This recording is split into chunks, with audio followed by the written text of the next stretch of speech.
So the thing about your Instagram account for your real estate business is that it should actually work for you, right? And so what we want to see from a really solid, dialed in Instagram account for your real estate business is that it's doing a couple of things. Number one, it should allow you to be found. So people should be following you and they should be like real people who are located in your area. Number two, it should be engaging those people. So people should be watching your content, liking your content, leaving comments, that sort of thing. And also it should be generating leads for you. So people should be watching your content and then sliding into your direct messages and learning how they can work with you. Or better yet, filling out a lead capture that you have linked in your link in bio. So if these things are not happening for you, or if you're listening to this and you're like, whoa, that went way over my head, Steph, then you are totally in the right place, because we are going to do a quick Instagram audit together here on this video. Now, I'm going to walk you through a quick Instagram audit, just like I would if you had joined the Market Authority Academy and hopped on one of our coaching calls and came to me and said, Steph, I love the idea of generating leads for free, finding my ideal clients right there on Instagram, but I feel like something is off and it's just not clicking yet. Can you take a look at it and let me know what you think? That's what we're going to do today. I'm going to give you some quick feedback and rapid fire tips that you can use to implement immediately to clean up your Instagram bio, optimize it to get found, and start generating leads. Okay, so I have my Instagram up on my desktop. You can pull it up and just follow along. Let's pretend that we're looking at the same one. As I look at my Instagram here, this is my account, Bryce and Stefanie.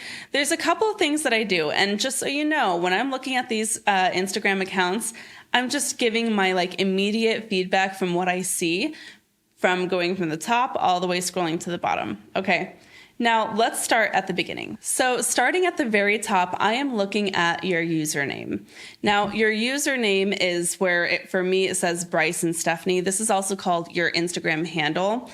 This is the @ Bryce and Stefanie at your username, where people will actually search or include in a hyperlink to find your Instagram profile. We don't want to change this unless it's absolutely necessary.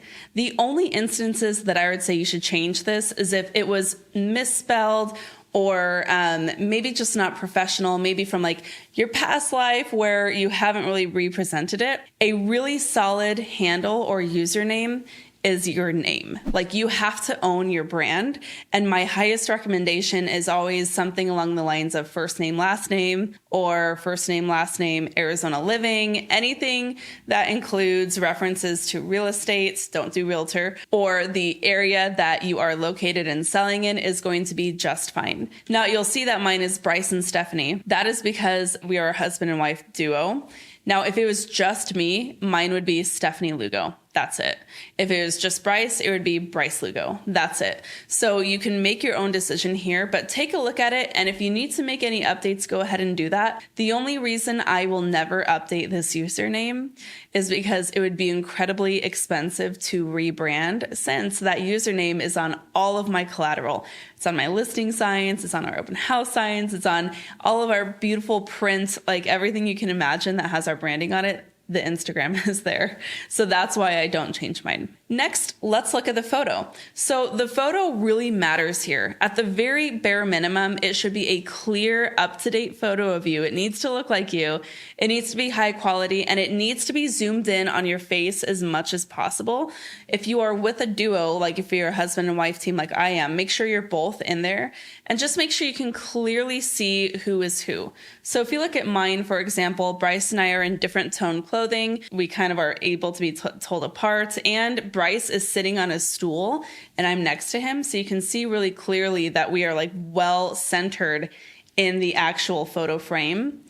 My other recommendation here is, if you're able to, make sure, this is a big one, make sure that it is the same photo, or in the similar, the same photo shoot, but the same similar photo across all of your social media platforms. The reason for that is because when you have a new client who's interested in hiring you, the first thing they're going to do is scope you out. They're going to vet you. We want to make it as easy as possible for them to find you. And they a lot of times will do that by looking for the picture. So if it's the same picture across all of the platforms that you wish to be found at, that will make it so much easier. Next, we have the name field. Now, the name field is where it says Bryce and Stefanie Lugo Real Estate. This is a really important SEO keyword search field that Instagram will actually use in order to suggest your account for others who are looking for that kind of content. Now, it's very important here that you are accomplishing a few things. Number one, your first and last name has to be here, and you have to have some indication of real estate, realtor with the reserve symbol, right? And if possible, the geographic location that you serve. You might want to look at a couple of different examples of where people are really fine-tuning this name field. For example, here's another profile from our success coach at Market Authority, Karen Ann Campbell.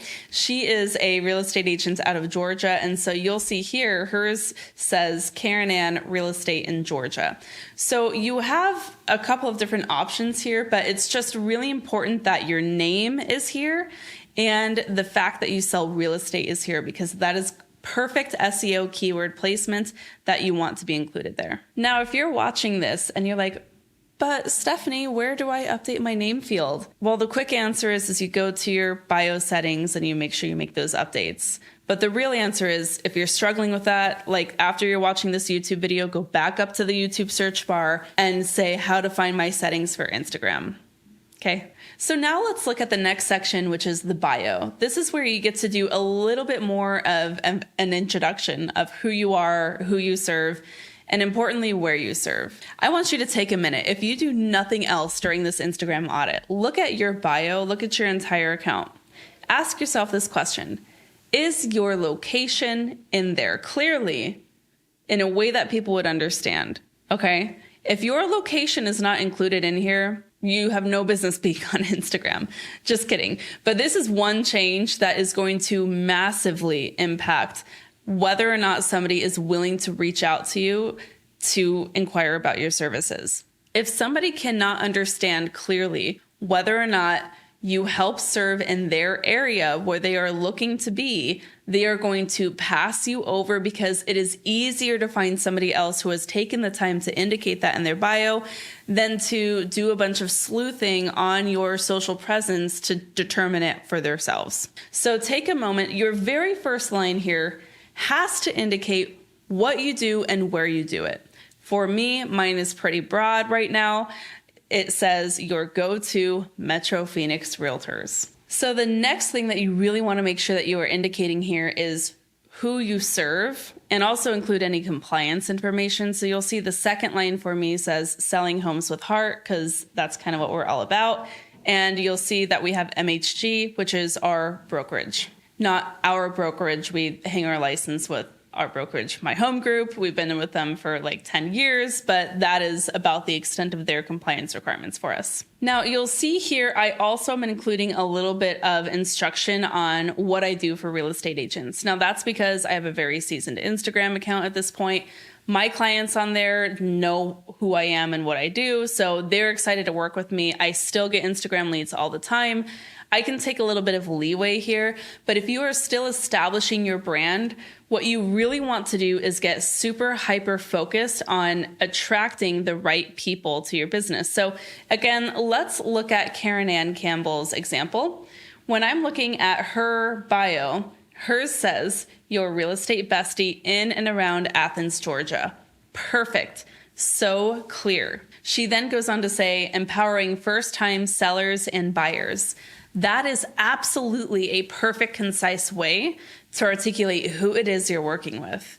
That way, somebody can easily read that and determine that, oh, yes, perfect, I have found my realtor. Then the last thing that we do with the bio is point down to the link, and we'll get to the link in a second, but you want to have a very strong call to action here. What are they going to find if they click that link? I know it seems silly, but getting just a random person to click a link and leave a platform that they trust, meaning Instagram, is a tall ask. And so make it very clear what they'll find if they do that. Karen Ann here says, resources for your stress-free journey. Absolutely beautiful. Like 5 stars, Karen Ann. Mine says, home finds and realtor resources.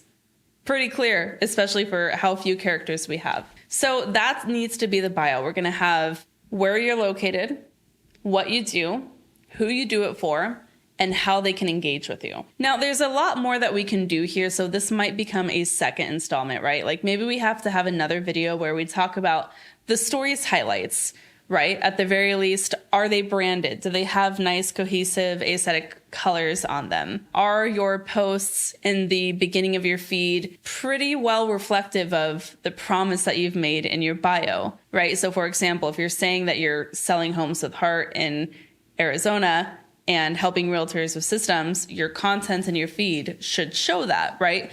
That is a totally different conversation. So we can have that conversation in another video.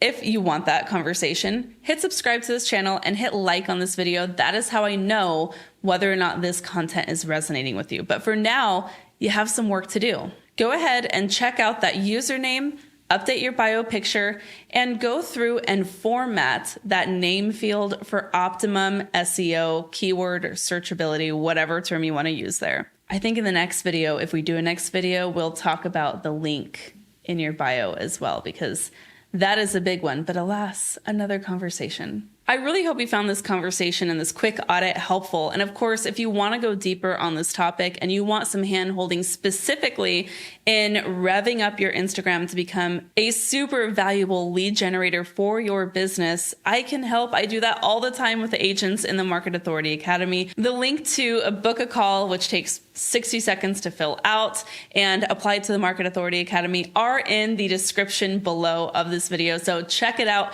And hey, if you want to continue this conversation, if you're like, no, I want to do more stuff, check out this video where I'm actually going through how Karen Ann was able to completely rev up her Instagram strategy and really help that boost her real estate business with very little effort. We go all into detail there. Check it out. Really cool case study for you to check out and see what is possible. Thank you so much for tuning in. And until next time, keep on crushing it.